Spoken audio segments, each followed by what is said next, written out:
Selamat pagi. Oke, kali ini saya udah ketiga kali Pak kesini. Ya, ini Maya Padang untuk yang kedua kali. Yang pertama ada rumah sakit sebelah. Ya, udah ketiga kali saya di sini. Jadi oke, udah familiar. Gedung udah familiar, orang juga familiar. Oke, kita akan membahas topik tentang back pain dan minimal invasive. Jadi slide ya, sini. Oke, good. Ya, ini CV saya. Slide please. Oke. Ini ya.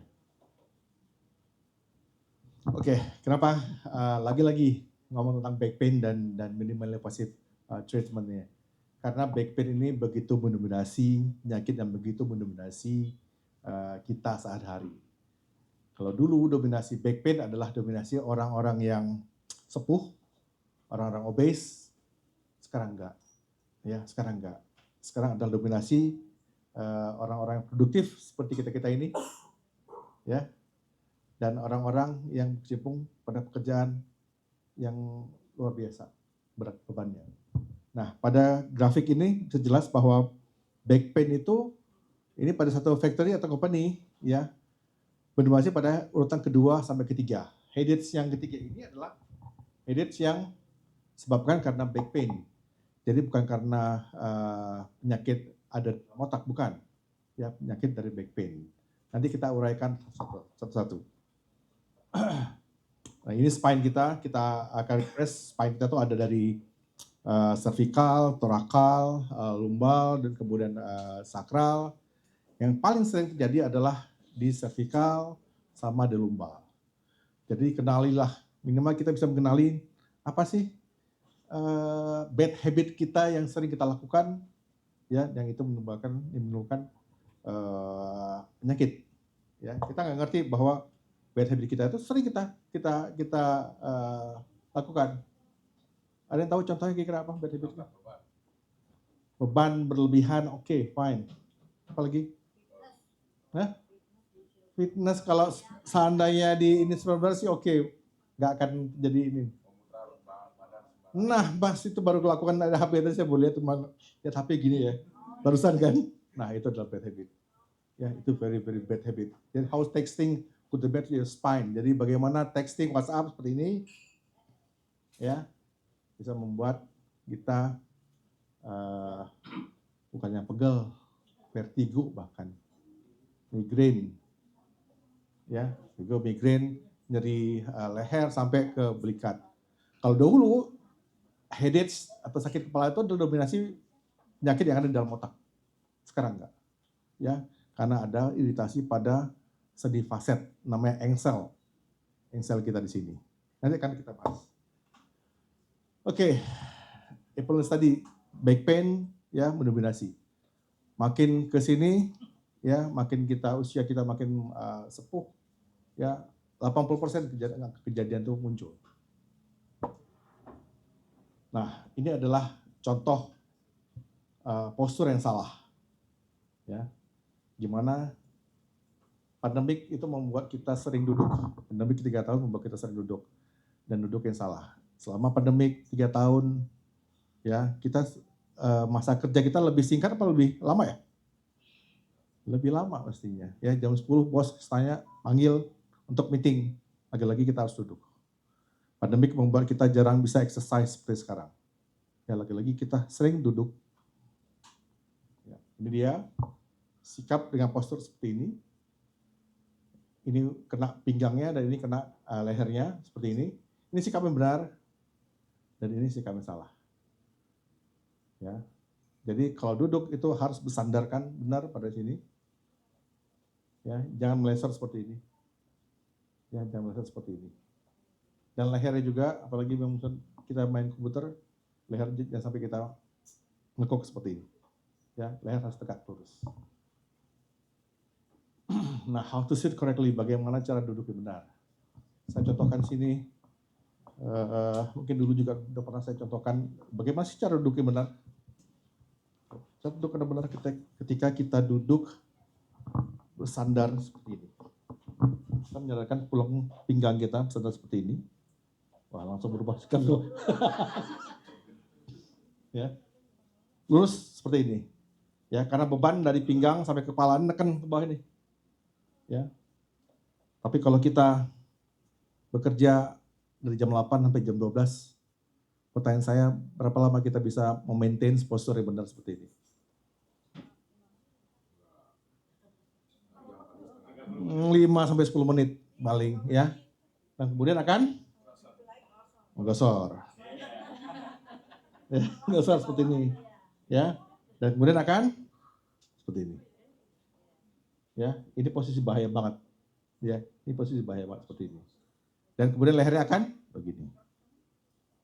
Jadi leher kena, cervical kena, lumbar pun kena. Ya, jadi itu postur yang sangat salah. Jadi minimal kita bisa mengedukasi bahwa thank you. Jangan memiliki postur seperti ini. 1-2 jam dalam duduk, coba usahakan untuk bangkit, berdiri, entah ambil ngopi apa, untuk stretching. Right to stretching. Oke, ini adalah risk factors-nya. Dari duduk yang lama, tidur di sofa, membuat kepala kita nekuk, ya, angkat yang berat-berat, kerja yang berlebihan, kemudian overreach. Nah ini dia. Jadi tulang leher kita itu, ya, ada 7 seri, ya, 7 ruas. Masing-masing dipisahkan sama sendi faset. Nah, kalau lurus seperti ini, ya, sorry. Nah, kalau dia lurus seperti ini, nol dan seperti ini, dia memegang kepala. Kepala kita tuh beratnya 5 kilo. Ya, jadi force of neck, sendi axial kita ini, ya, memegang 5 kilo nih, lurus. Ketika dia bending seperti ini, texting, bending seperti ini, bisa lihat berapa, 60 derajat, bayangkan 27 kilo, ya, beban kita, yang kita harus alami terus. 2 jam kita texting sambil jalan, sambil gini, itu bayangkan ini 27 kilo bekerja. Kadang-kadang kalau kita angkat gini aja kita nggak sanggup ya 27 kilo ya. Bayangkan ini bekerja 27 kilo bebannya. Tanpa kita sadari, dan itu adalah repetisi trauma yang terus kita lakukan. Nah, begitu juga dengan tidur. Ya, kita tidur 8 jaman. Kalau bantalnya terlalu tinggi, ya dia akan seperti ini. Kalau bantal terlalu rendah, dia akan seperti ini. Yang benar adalah yang sedang aja. Nggak perlu ya pakai bantal-bantal ortoped atau bantal spine, no need. Ya, kita nggak endorse di sini. Nggak perlu. Asal kita bisa ukur aja, ya kita bantal segini, sebahu kita, sehingga kita nggak, lehernya kita nggak seperti ini, atau nggak seperti ini, tetap ketinggian. Oke, kita akan urut penyakit apa aja sih yang sering terjadi pada tulang belakang kita. Yang pertama adalah sacroiliac joint pain. Sacroiliac adalah sendi antara tulang ekor dan tulang pinggul atau iliak. Nah, sendi sacroiliac ini adalah sendi terbesar pada tubuh kita. Ya. Nyerinya adalah ketika kita duduk. Ya, biasanya kita duduk. Dan dia referral pattern of the pain-nya adalah dia seperti pinggang sini, kemudian turun ke bokong, ke paha bagian belakang dan ke betis. Dan somehow dia bisa ke selangkangan, ke bagian sini. 60-70% itu dialami oleh wanita. Kira-kira kenapa ya? Apa proses fisiologis yang ada pada wanita tapi tidak ada pada pria? Melahirkan, ya benar banget, melahirkan. Ya, ketika bayi janin turun masih kepala, dia akan turun ke pinggul bawah sini. Ya, sacroiliac ini akan mengeluarkan satu hormon nama hormon elastin, dia akan merenggang sehingga janin kita tuh turun, ya, kepala janin turun ke bawah. Mau dia seksio, mau dia spontan delivery-nya, semua kepala janin akan turun ke bawah. Ya, dia akan merenggang. Kapan nyerinya? Adalah ketika si anak besar. Sehingga sering banget datang seorang ibu ke klinik kita, ya, dengan membawa anaknya. Ternyata ibu udah berapa anaknya berapa? Ada 4 dok. Oke, saya bilang ke anaknya, you have to pay your mom. Ya, this is because of you. Ya, karena akan melahirkan kamu, kendornya sekarang tuh, ya, kendornya sekarang. Begitu dia udah usia tua, semua otot-otot berdegeneratif, ya, ditambah lagi jatuh terduduk, udah jadi pasti. Jadi pasti. Ya, jadi pasti. Dan ini paling sering, ya, common cases. Nah, biasanya kalau pada pasien yang usia muda dan masih hilang timbul, saya coba kamu lakukan satu ini deh, exercise deh. Ya, coba lakukan exercise seperti ini. Kalau dia stay dalam seminggu itu nggak timbul lagi, fine, nggak apa-apa. Ya, jalankan aja. Coba lakukan exercise seperti ini. Tapi kalau enggak, ya kalau tetap dok, tetap ya ada terus. Kita lakukan namanya sacroiliac joint block. Ya, kita menginsersi sini sacroiliac joint, kita menginsersi needle di sini, ya. Kemudian kita akan menginfiltrasi zat kontras dan kita akan memberikan obat, triamcinolone dan lidocaine. Pengerjaan sekitar 5 menit itu selesai. Kalau biasanya 90% sampai 90% selesai sama ini. Tapi kalau katakanlah dia kemudian beraktivitas, jatuh, terpleset, ya, terduduk, ya jatuh terduduk, pasti kena ini dan kita bisa lanjutkan namanya palisade ablations. Kita akan menempatkan 6-7 needle radiofrekuensi dan kemudian kita mengablasi sarafnya. Pengerjaannya kira-kira 30 menit. Oke, next, facet lumbar pain. Facet lumbar pain di pinggang kita itu ada satu engsel juga. Jadi bukan hanya tulang servikal. Nah, ini udah sedikit. Nah, ini dummy spine, dummy tulang lumbar. Dia punya engsel, namanya facet lumbar. Ini yang bergerak ini. Ya, dalam setiap kita bergerak, ya ini akan main. Ya, ini akan main. Nah, di sini ada saraf namanya saraf middle branch nerve di sini. Kalau dia mengalami satu peradangan, ya dia akan mengalami namanya facet lumbar arthritis. Dia akan seperti ini. Bentuk tulangnya, bentuk sendinya seperti pastel seperti ini, ya sehingga bergesek dan membuat peradangan pada facet lumbarnya. Nyerinya biasa pada nyeri pinggang dan kemudian turun ke paha, ya paha bagian sini. Dia nggak sampai kaki, dia pada pinggang, kemudian kena sini. Dan somehow kadang-kadang bisa bikin locking. Kenapa? Setiap perputaran tubuh kita, ya ini berputar, ya ini berputar. Kalau udah berat banget dia ngunci pinggang kita nih, nggak bisa dan sakit banget. Mau duduk, mau tidur akan sakit luar biasa. Oke, bagaimana kita lakukan satu namanya facet lumbar ablation seperti ini. Needle masuk, ini persis nama saraf yang kuning ini adalah saraf middle branch nerve. Kita melakukan ablasi di sini. Ya, pengerjaan sekitar setengah jam dan kemudian kita memberikan peloterapi untuk otot-ototnya. Oke, ini yang tadi saya bilang di leher, ya facet cervical pain. Di kepala kita itu ada 3 saraf besar, namanya greater occipital nerve, third occipital nerve, sama lesser occipital nerve. Ya, 3 saraf besar yang berada di atas tengkorak, ya di permukaan tengkorak kita turun ke bawah dan bermuara ke sendi facet. Ya, sendi facet ini. Makanya kalau di facet ini ada peradangan, dia akan naik ke atas. Ya, dia akan naik ke atas sehingga mengalami nyeri kepala.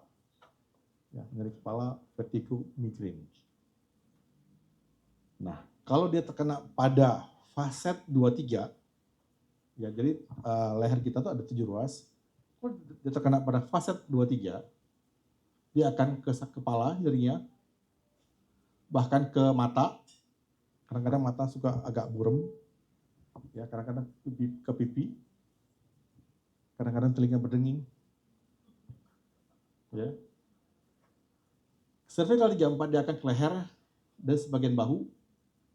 Dan cervical 56 di bawahnya dia akan sampai ke belikat dan bahkan ke depan. Somehow kita suka parno jangan-jangan ini heart attack, angina pectoris. Ya, karena nyerinya dari sini menjalar ke belakang. Waduh, jangan-jangan jantung nih. Ya, jangan-jangan jantung. Ya, dan itu kejadian pada saya. Ya, dan itu kejadian pada saya. Ya, karena apa? Namanya risiko profesi, kita harus menunduk. Saya operasi nunduk selalu, ya, operasi tumor berjam-jam, mengharuskan kita nunduk seperti ini. Suatu saat saya kok mulai nyeri sih. Kemudian ke belakang. Kemudian ke sini. 2 minggu saya tahan. Setiap saya operasi saya tempel koyo, saking nyerinya. Dan kemudian akhirnya saya ke dokter jantung dan anjurkan untuk CAG untuk dilakukan angiografi, coronary angiografi. Dan kita alhamdulillah hasilnya normal. Ternyata apa? Hasilnya adalah karena ada peradangan pada sendi faset saya. Ya, sendi faset saya. Ketika masuk di ablasi, dan itu udah 2 tahun, saya sampai vertigo gitu ya, saya udah give up ketika saya vertigo. Karena saya makan obat vertigo, dosis tinggi, nggak hilang sama sekali. Akhirnya saya masuk ke Mayapada lagi, di ablasi sama teman saya. Selesai. Nah ini dia, namanya facet cervical ablations, menembakkan needle, di cervical 2, 3, 4, 5. Ya, nah ini sarafnya. Middle branch nerve adalah saraf yang sifatnya saraf sensorik, bukan saraf motorik. Jadi jangan khawatir akan terjadi kelumpuhan. Dan dia stuck to the bone, jadi nggak masuk ke dalam spinal cord. Di sini ada gambaran fluoroskopik. Setiap tindakan kita selalu di guidance sama fluoroskopik monitor seperti ini. Nah, kemudian kita masuk ke saraf jepit. Ya, saraf jepit. Apa definisi saraf jepit? Saraf terjepit adalah ketika ini dia dummy, tulang-tulang ini bantalan. Ya, dan dalamnya ada bantalan, namanya bantalan diskus. Ya, diskus itu ada isinya. Seperti ini, gambaran itu diskus ada isinya. Ya, ini diskus, nama militan diskus ada isinya. Ini saraf, ini tulang. Saraf jepit, definisi saraf jepit adalah ketika isi dari bantalan, isi dari diskus itu keluar. Seperti ini. Yang warna merah. Keluar dia. Dan nekan ke sarafnya. Ya, nekan ke sarafnya. Nah itu dia definisi saraf jepit. Ya, jadi isi dari diskus itu keluar. Dan touch the nerve. Seperti ini. Ya, ini keluar isinya, keluar dan nekan saraf. Nah, kalau penampang sagittal seperti sagittal view seperti ini bantalan keluar dan nekan saraf. Jadi bantalan yang keluar. Itu definisi saraf jepit. Nah, bagaimana gejala klinisnya? Nyerinya akan mulai dari pinggang, nyeri, tingling, semutan, baal, setrum dari pinggang, akan merambat ke paha. Paha bisa depan, bisa belakang, kemudian akan ke betis. Betis bisa di depan atau belakang, sampai ke kaki. Kaki itu bisa di telapak kaki atau di bawah, di punggung dan di telapak kaki. Nyerinya adalah ketika dia berjalan. Nah, ini seperti ini penjalanannya. Oke, dan kemudian kita konfirmasi lagi, kalau di klinik kita konfirmasi lagi ke pasien, coba kita tunjukkan gambaran nyerinya di daerah mana. Ya, di daerah yang warna pink atau yang di daerah warna ungu.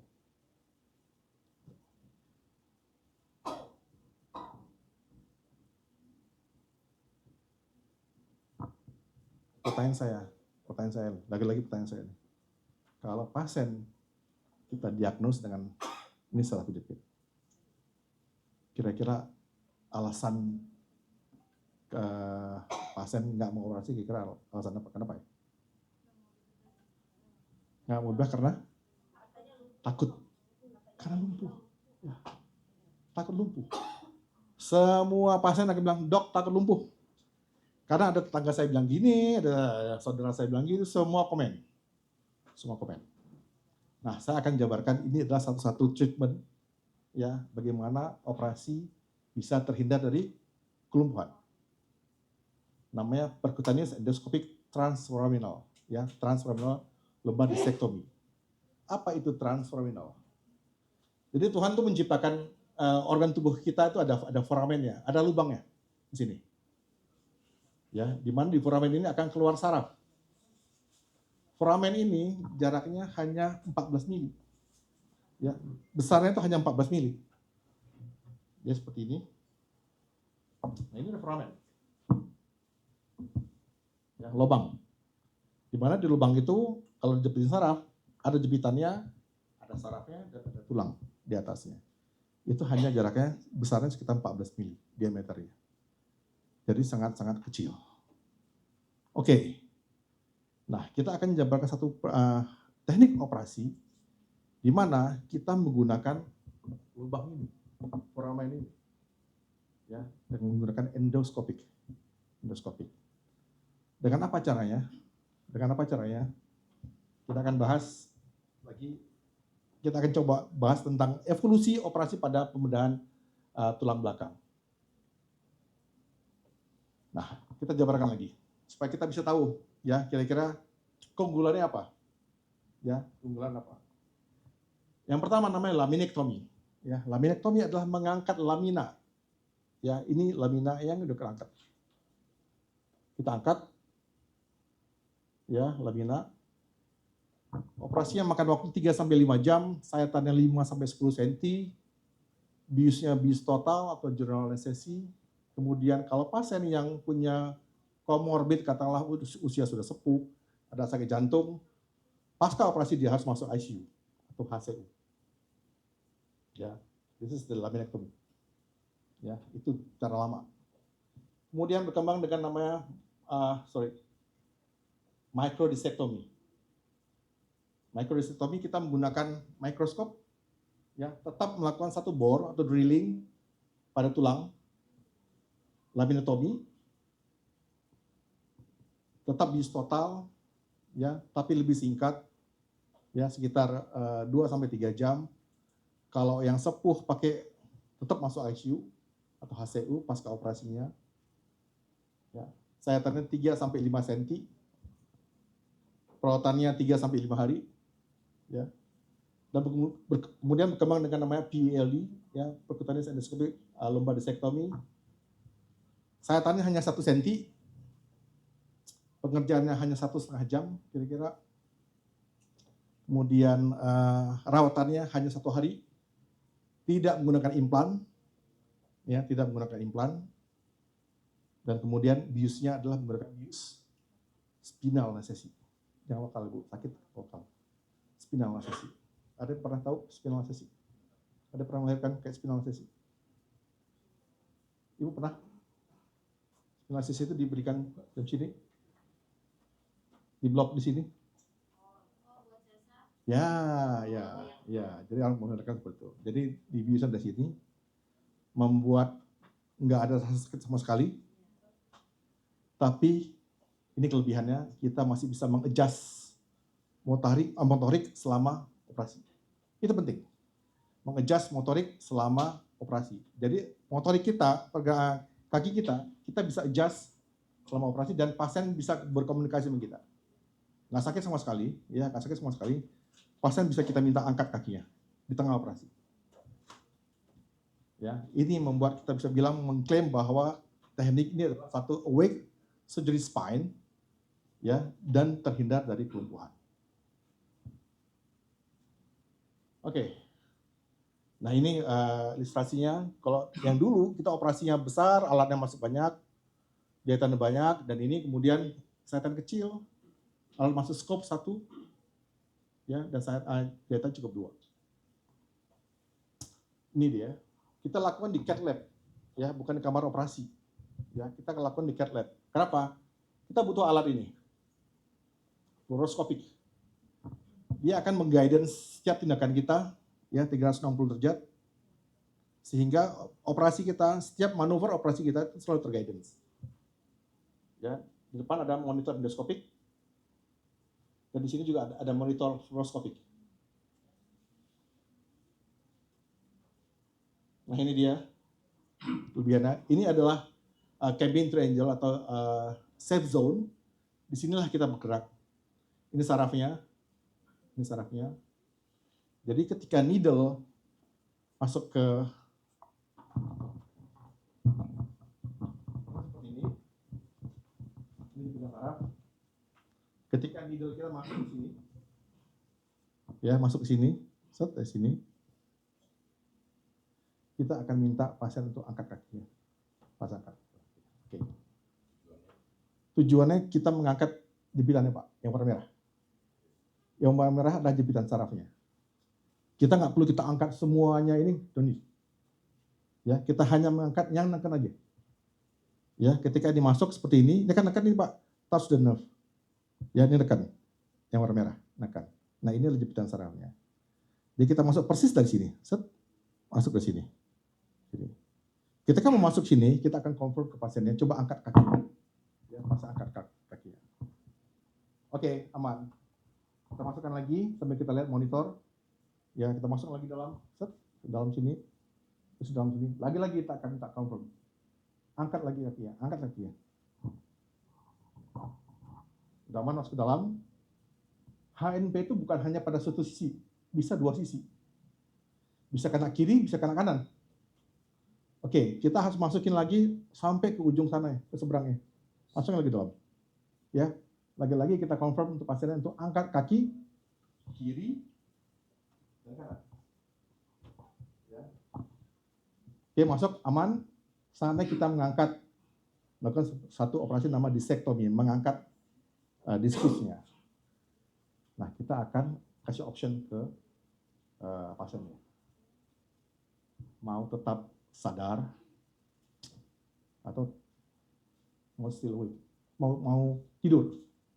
Kalau tidur, dokter anestesi akan memberikan satu obat dari infus midazolam, set, pasien tidur.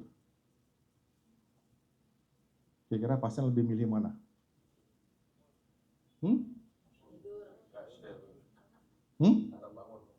Terbangun. Ya, still awake. 80% minta bangun. Kenapa?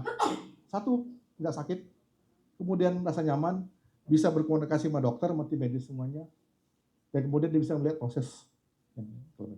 Bisa dengan musik. Jadi fun, kita buat fun. Kesananya. Ya, sambil kita lakukan, thank you. Sambil terus kita lakukan operasi. Jadi kita berkomunikasi dengan baik dengan pasiennya selama operasi.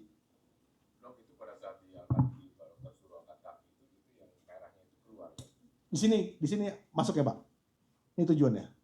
Jadi ini cabin triangle ini adalah zonanya yang harus titik aman di sini. Jangan kita masuk ke sini. Oh, itu saraf. Nah, ini sarafnya. Itu start the nerve, sarafnya. Jadi jangan masuk sini. That's why kita harus mengkonfirmasi berkali-kali, 3-4 kali kita konfirmasi. Kita tidak akan melanjutkan satu manuver kalau ternyata pasien, dok kok berat ya kok, kita nggak lanjutkan. Gitu. Harus benar-benar pasien bisa angkat kakinya. Sehingga di tengah operasi kita bisa yakinkan bahwa pasien aman dari kelumpuhan, dokter pun nyaman saat berjalan. Gitu. Itu bisa terjadi di beberapa ruas atau cuma satu ruas saja? Bisa kita lakukan pada dua ruas sekaligus. Jadi kita kerjakan pada, katakanlah pada L45, yang paling berat katakanlah di L45, kemudian ada DL51, kemudian kita masuk di L51. Kita akan informasikan ke dokter, ke anestesinya, dok ini ada dua ruas ya. Jadi kamu harus kasih dosis yang kira-kira agak lama untuk pada dua level. Gitu. Oke, ini alat-alatnya. Ya, ini alat-alatnya. Fix. Nah, ini dia. Kita akan memarking pasien. Gambar ini midline dan kemudian kita gambar semuanya. Ya, ini kita drape. Walaupun di drape seperti ini, pasien tetap sadar. Dan ini kita lakukan satu teknik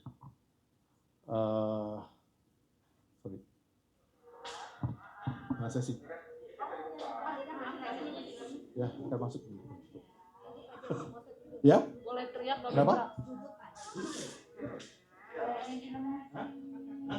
operasi nanti. Ini masukin dulu, ya masukin dulu. Bisa sambil tidur, sambil duduk gini, ya bisa sambil duduk seperti ini. Ya, sesar seperti persis seperti sesar. Cuma mungkin pada sesar dosis itu lebih tinggi, membuat dia nggak bisa angkat kaki. Ya, jadi mabuk ya. Kalau ini kasih enggak, ini enggak. Obatnya fentanyl sama markain. Dosisnya begitu. Sama sekali nggak mabuk. Ya. Dan kemudian kita lakukan dari masuk sini. Kita lakukan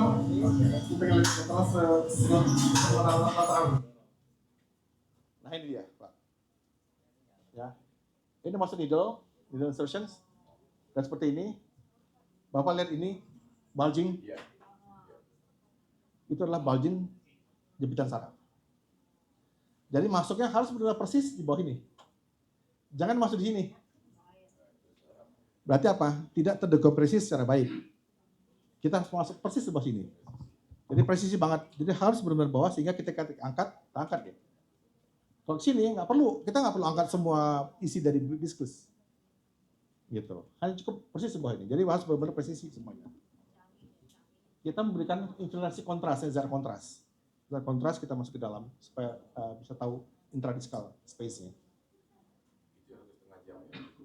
Ya, berapa? 1,5 jam. 1,5 jam. Total 1,5 jam. Nah ini setelah masuk insertion ada masuk dilator, dan kemudian masuk bevel. Ya, masuk bevel. Bevel dia adalah untuk alat masuk endoskop atau kamera ya. Nah ini penting, motoric adjustments. Ya, jadi di mana kita minta kiri. angkat kaki ya. Coba nih angkat lagi, angkat. Kanan. Oke, giliran kaki. Oke, udah. Belajar lagi ke depan. Dari mana? Hah? Itu. Jadi kita mengejas motorik. Itu that's point. Ya, ini poinnya. Mohon maaf tidak kapal. Mohon maaf tidak kapal.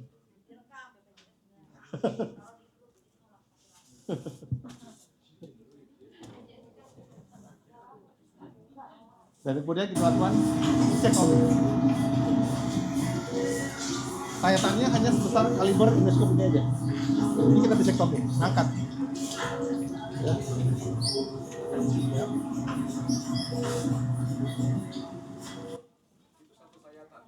Ya, satu sayatan.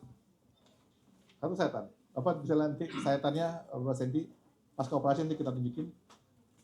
Dan kemudian kita mengangkatnya dengan teknik menggunakan grazing forceps seperti ini. Angkat seperti ini. Dan atasnya ini saraf, ini diskusinya yang kita angkat.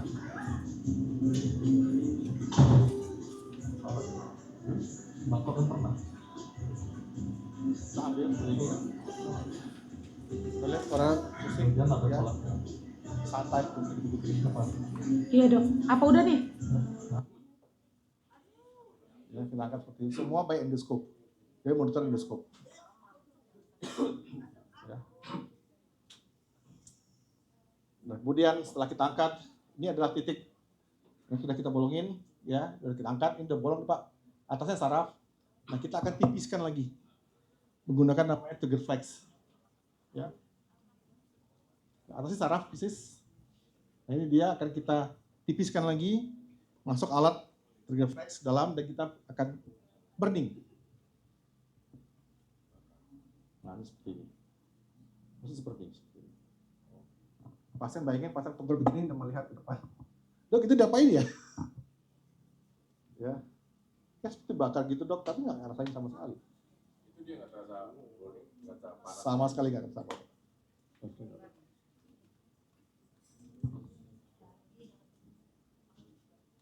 Dan kemudian bleeding control-nya, ya bleeding control menggunakan reflex tadi.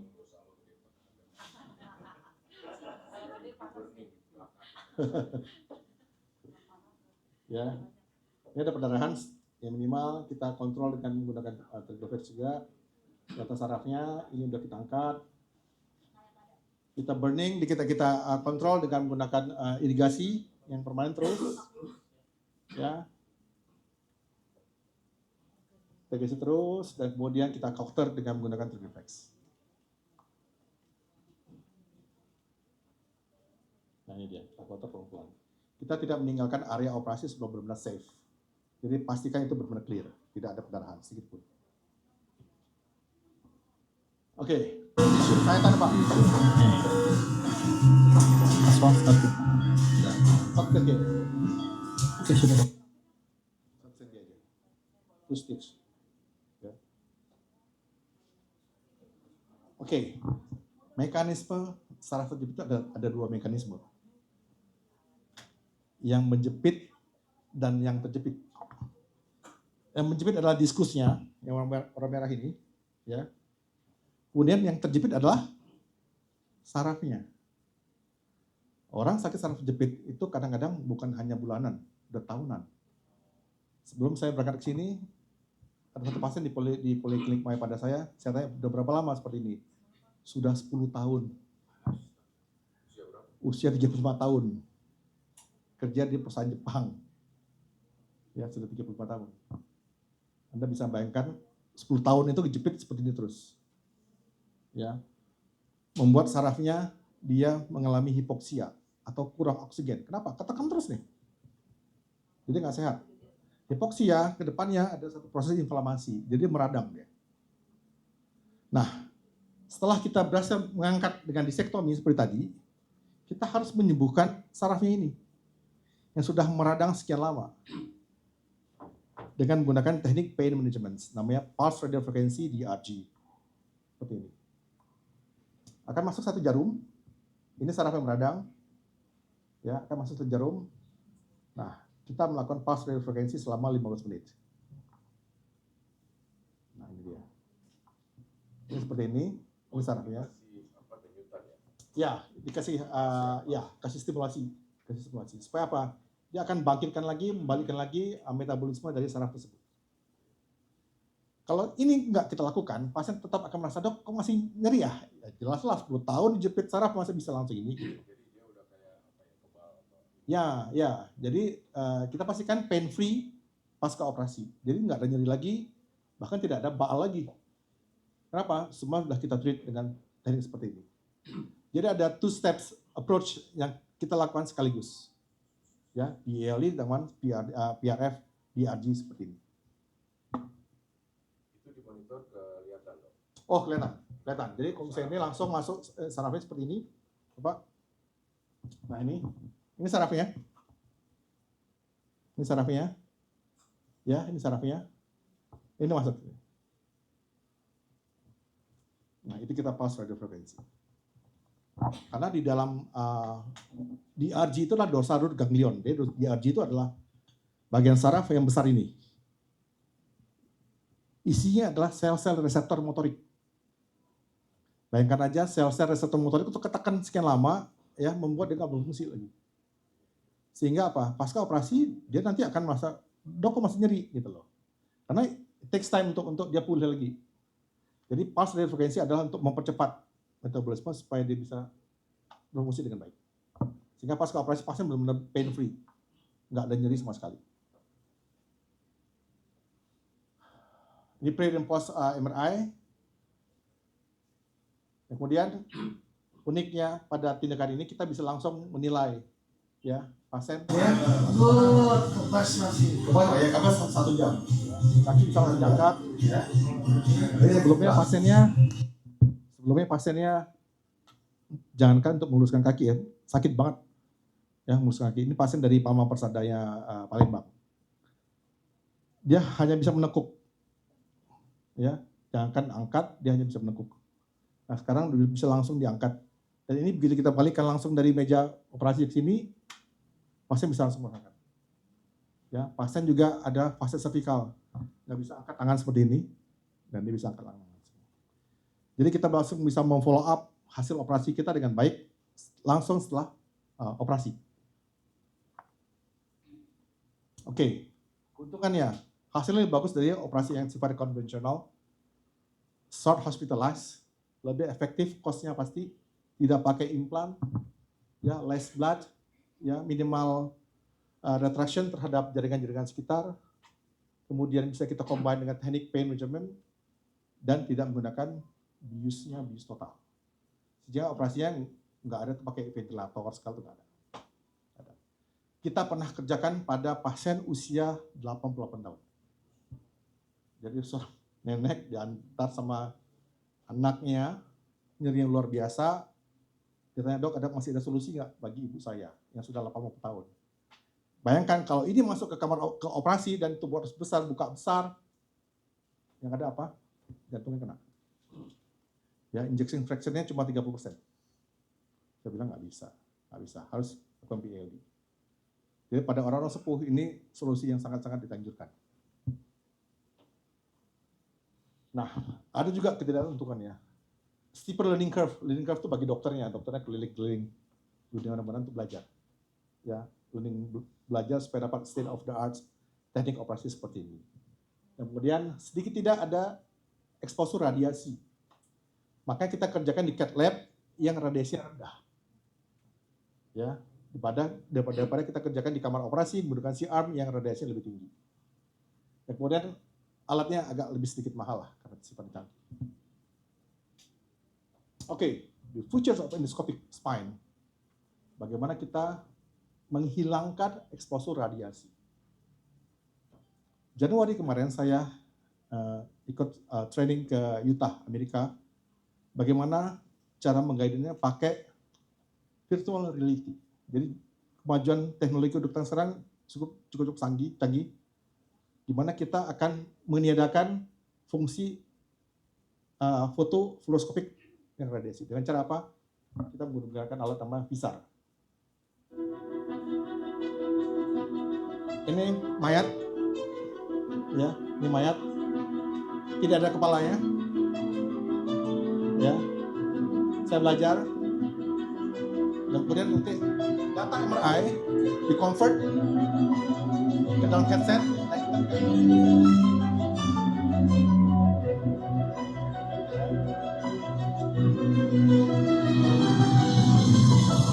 Nah, ini dalam headset. Jadi kita melihat badan itu adalah gambar MRI. Jadi kita nggak perlu lagi foto shoot. Jadi gambar MRI-nya, dia langsung kita kerjain. Jadi nggak ada lagi radiasi.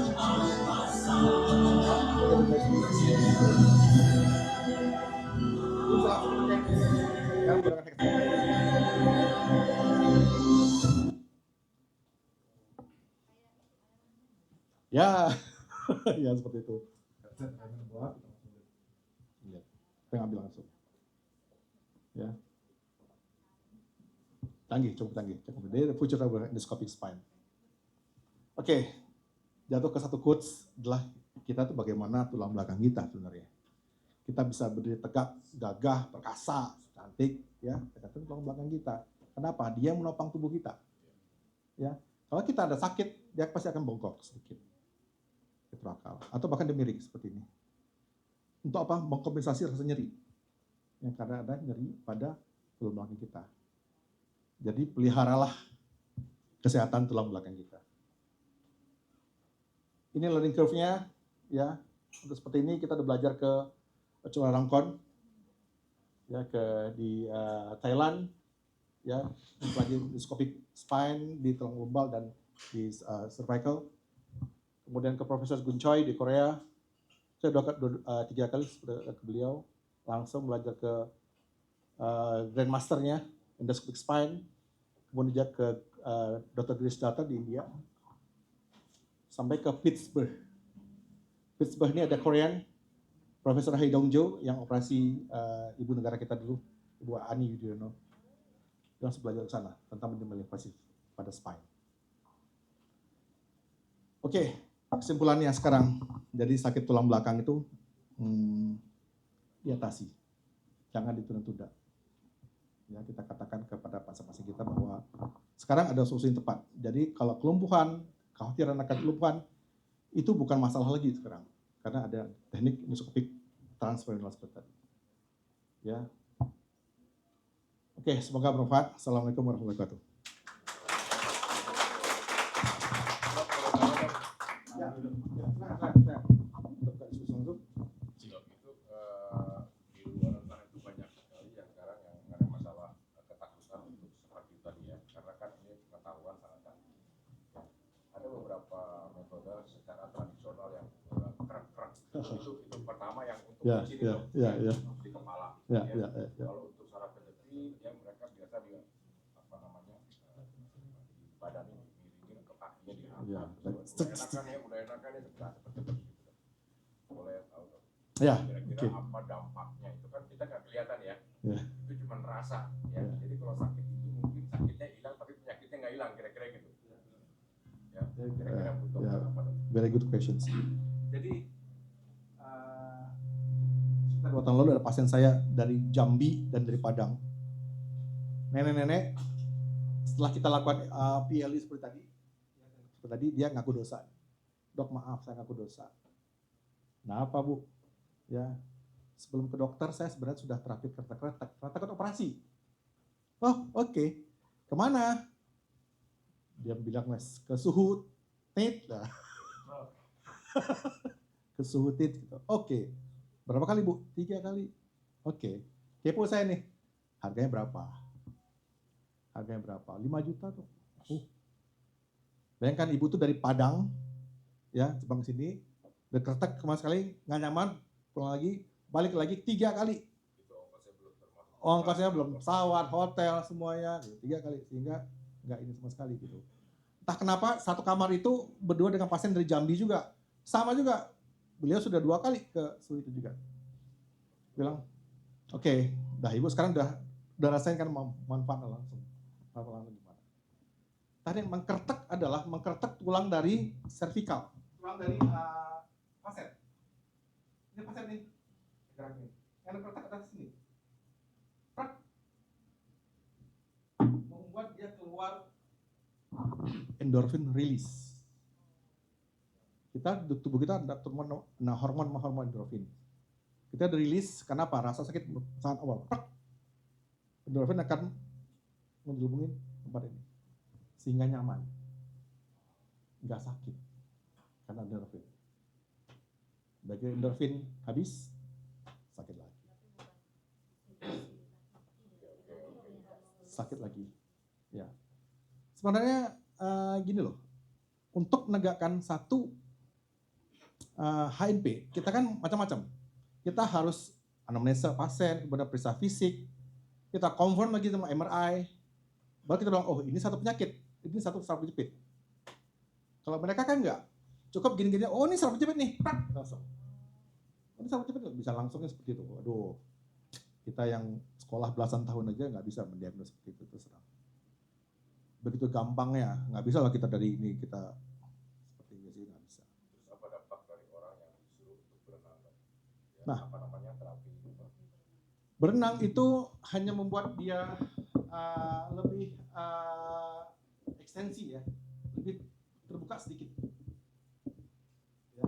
Berenang oke, fine untuk lumbal, tapi bahaya banget untuk servikal. Kenapa? Berenang kayak gini. Ya, maupun gaya berenang leher akan kita bergerak. Bahaya banget. Ya, untuk ini gampang, bisa lah. Ya, dia akan terbuka sedikit lah, tapi akan untuk lagi kemudian. Saraf kejepit adalah gangguan mekanik, gangguan struktural.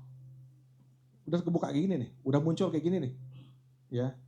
Nggak ada cara dengan cara obat atau acupuncture, fisioterapi sekalipun menurut saya nggak akan bisa bikin seperti ini. Karena ini adalah gangguan mekanik, ya mekanik things. Ya nggak ada cara dari sini, gini, bisa gini nggak ada. Selain harus kita lawan juga dengan satu tindakan yang sifatnya mekanik, angkat. Tapi angkatnya dengan teknik endoskopik yang minimalisasi. Gitu. Oke. Ya, silakan Pak. Ini nasabah saya dok ya. Yap. Jadi dia pernah disuruh operasi sama dokternya ya. Dokternya tapi kebetulan dokternya ini praktek di Malaysia ya. Oke. Oke, dia disuruh ke Malaysia. Cuman akhirnya dia lakukan fisioterapi. Nah, fisioterapi yang pakai tarik tuh. Oh.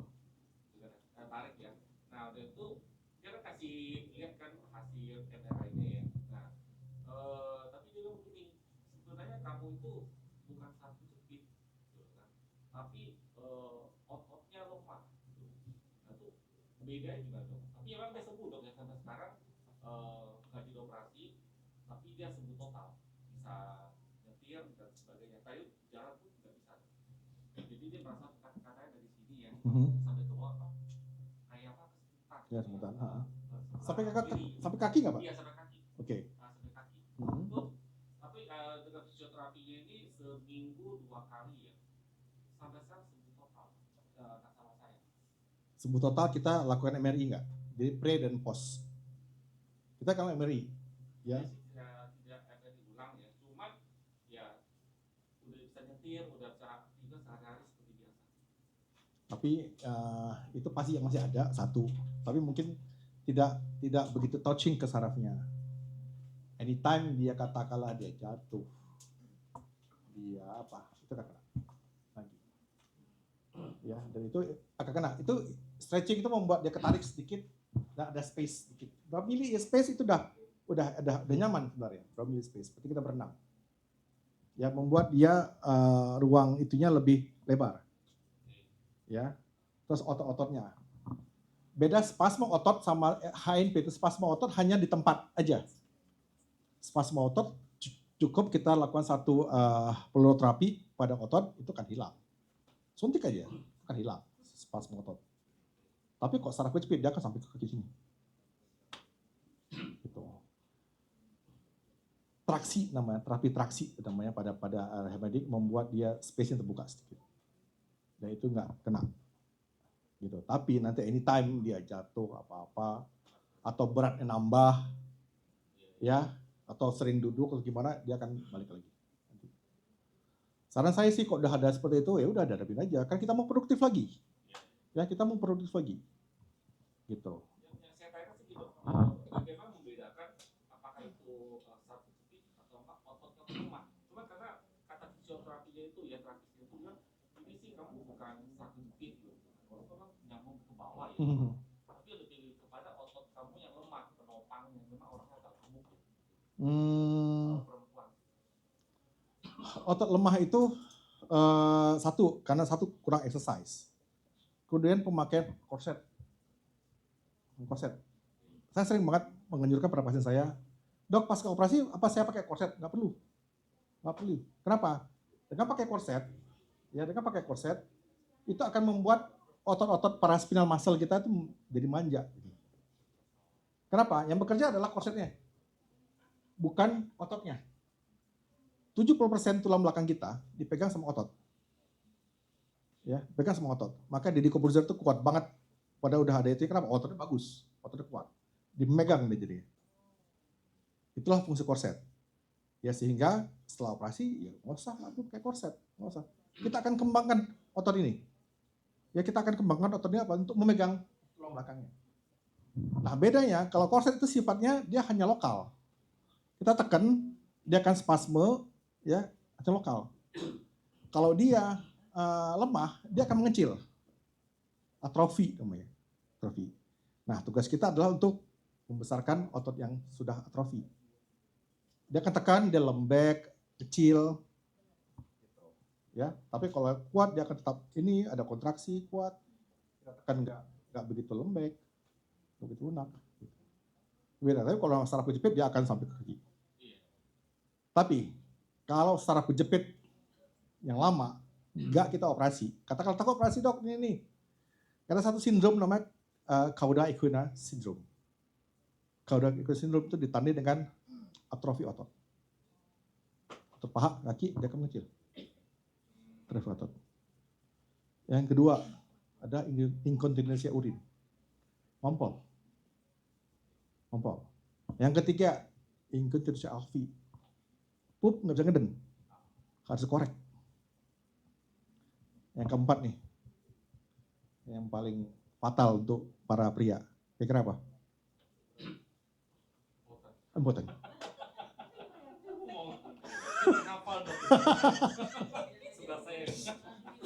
Ya, itu kalau itu kena satu keluarga kacau. Ya, impotensia. Tapi ini dok, dia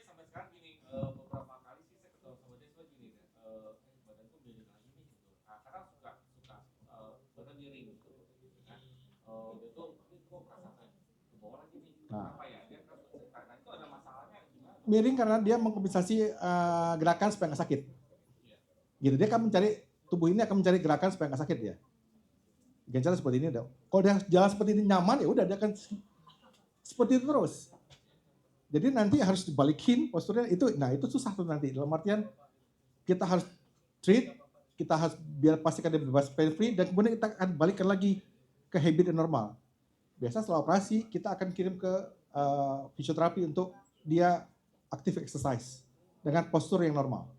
Berarti sebenarnya apa yang harus dilakukan dok supaya ini saya cuma kepikiran di dokter kan ada yang sudah 10 tahun gitu kan yang status itu ya. Nah, kalau kondisi dia seperti itu tuh sebenarnya dia harus konsul lagi atau harus bagaimana dokter? Dia ada kayaknya udah 10 tahunan dok dan dia tidak bisa konsul lagi. Ya, kontrol kita, saya akan pertama akan ngecek pertama, kemudian kita akan lakukan MRI lumbar. Semua itu ada dasarnya. Ya, semua tindakan kita tuh harus based on radiology things. Kita bilang seperti ini. Gitu loh. MRI lumbar nanti kalau ternyata ada, katakanlah ada HNP, ada fasetnya, biasanya gini tuh fasetnya kena. Faset kena ke otot lagi, gitu. Jadi seperti lingkaran setan aja terus. Kalau kita nanti akan kita ini, gitu. Ya, welcome.